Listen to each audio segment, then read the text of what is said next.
This is Happy Life Stuff. Let's get straight into this video. Alright, so this is another part of why I can't move on.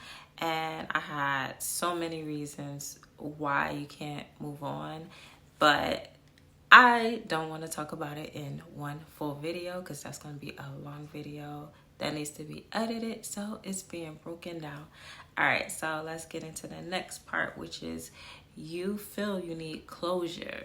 Oh boy. And closure, everybody needs closure. Closure, if you feel like you need closure, you need closure. But closure does not mean that you have to have a talk. And sometimes you do. I think younger people, when you're very young and possibly high school and those young age 20, 21, I do feel like those talks are better for them. But once you start getting older, you don't really need that same type of closure. Now, some people do. If you need closure, to definitely, if you can't do the talk, write a letter. And if you can, definitely get that letter right over to the person that you need closure from. Put everything in that letter. And for me, when I did the letter, I wrote the letter multiple times, which I would recommend because sometimes the letter might be extremely long like mine was, and then I realized that, you know what, I'm okay with removing this. Okay with removing this. I don't really have to say this. So it got shorter and shorter. Every time I wrote the letter, it got shorter and shorter until I was 100% okay with this short.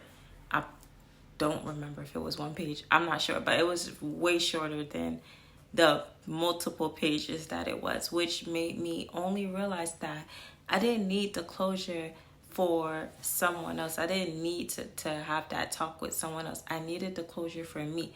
I needed to talk for my own doing, for my feelings, to get what I needed to say, to reevaluate. It really didn't need to be said to the other person. It needed to be, I needed to hear it. I needed to hear it out loud that there was a problem and the problem needed to be addressed. But the problem needed to be addressed with me. It was things that I later seen that I'm putting certain things that would make me happy into someone else's hands. And those are the things that I seen that I needed to remove from that letter. And those are the things that I wind up removing from that letter.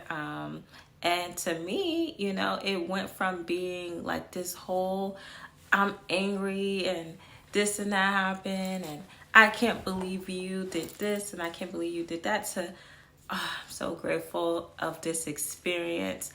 Imagine that, having this letter where you have all of these things going on, and then at the end of it, you are able to move on because you just was grateful for the experience of the relationship, and you're not even angry anymore. So that told me that I don't even care about all of this stuff. Like, it's just things that occurred, and I don't need to put what I go through into someone else. It was really a thing that I needed to address with myself and understand that I am writing all these things that's making me angry when that is not for someone else to have anything to do with. Like, they don't have anything to do with why I can't do this or why I can't do that or why I can't go perfectly well with my life. So I was able to remove so much and still get so much and still feel so much better after writing that letter.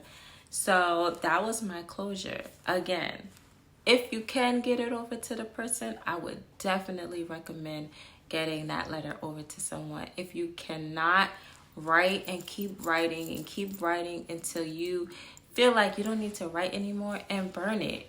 Burn the letter. Do something with it. Definitely don't keep it. I would burn a letter. I would not recommend tearing a letter up.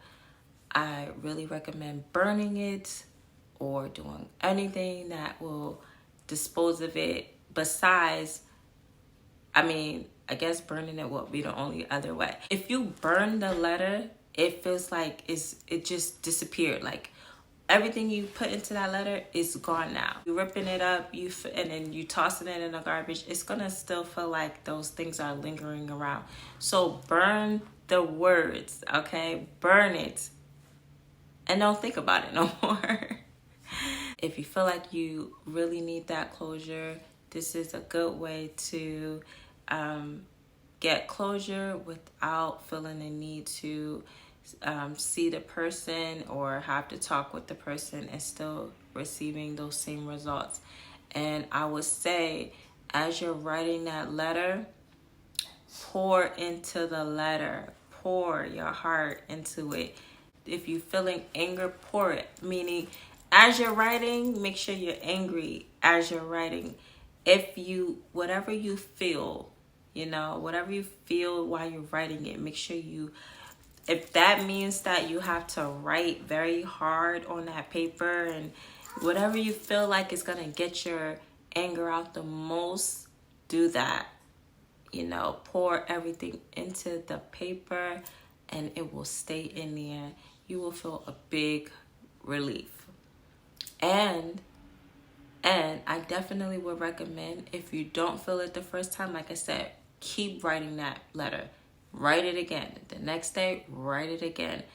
Pick how many times you possibly want to write it, because you should. Of course, you're not going to be writing it every day. You won't even need to write the letter every day. You will get the results. You won't need to write the letter every day. You absolutely won't. You will get the results. You will get all of it out, because you're going to see how less you're going to write. The less you start writing, the more you starting to let go of things that are occurring into the relationship. So that's all I have to say for that. Thanks for tuning into this video today. Please click the subscribe button, turn on your notifications, and if you like this video, give it a thumbs up. As always, guys, I will see you in the next video, and happy manifesting. Bye.